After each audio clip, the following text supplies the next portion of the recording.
Some of you may wonder why Palm Beach Opera chose to present Beethoven's Ninth Symphony this season. And of course there are many reasons that play a part in the decision-making process.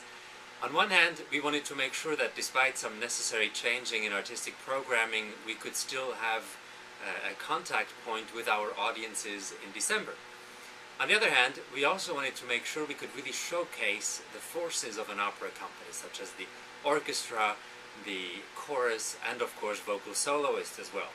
And while there are many works out there that incorporate those different elements, we eventually settled on Beethoven's Ninth Symphony. In many ways, it's the first time a major composer actually used a chorus in a symphonic work, which makes it sort of a starting point for a lot of the later works to follow.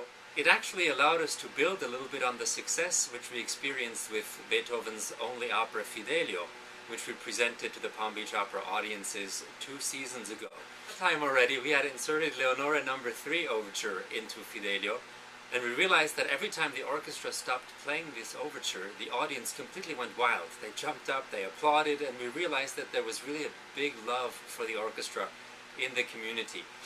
On the other hand, already during Fidelio, we were always speaking of the final chorus, of the Heil sei dem Tag chorus, as sort of an operatic version of the Beethoven Ninth chorus in the fourth movement, and especially the use of the soloists' voices in the Wer ein holdes Weib errungen section of the Fidelio chorus really ties into the way the soloist voices are used in Beethoven's Ninth Symphony. It's in complete Beethoven style, a very demanding work, not only for the orchestra but also for the chorus and for the soloists, and therefore very appropriate for an opera company to present it.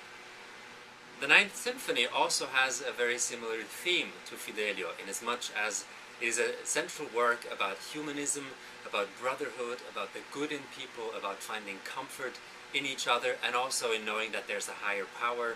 It has taken on an immense political importance also as a work. Some of you may know that it was used as an anthem for the European Union. It certainly became very important, and it will be just about actually 20 years by the time we perform this work, when around Christmas time in 1989 Leonard Bernstein conducted the work in Berlin right after the wall had come down, really as a first unifying element between Eastern Europe or Eastern Germany rather, and Western Germany. At that time actually substituting the word Freude, joy, based on Schiller's ode An die Freude, to joy, by the word freedom, so really using Freiheit instead of Freude in the choral work. The work was also performed, as you may know, as part of the Olympic Winter Games, one of the most fascinating times, I think, in which really the whole world was involved in one performance.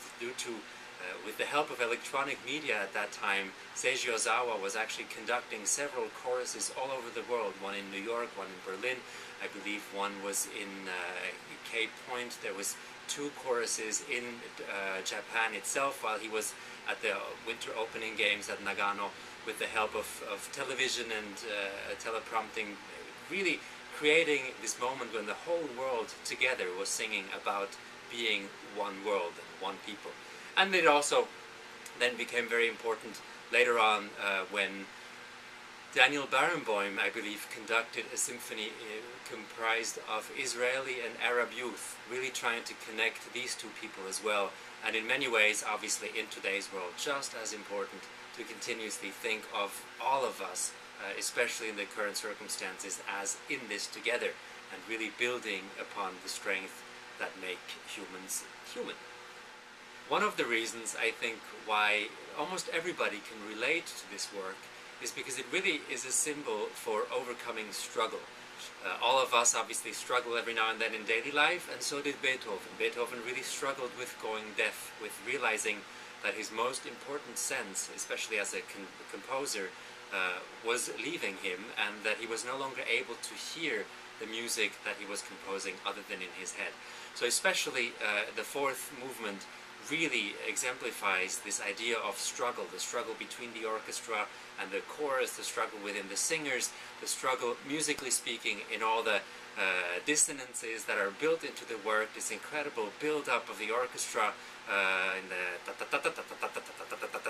tam, and then having the cello and the basses for the first time really take over this melody that comes in, that soothes everything again, only to be beaten down again before the voice comes in and says, oh, but friends, we don't want to have these kinds of sounds.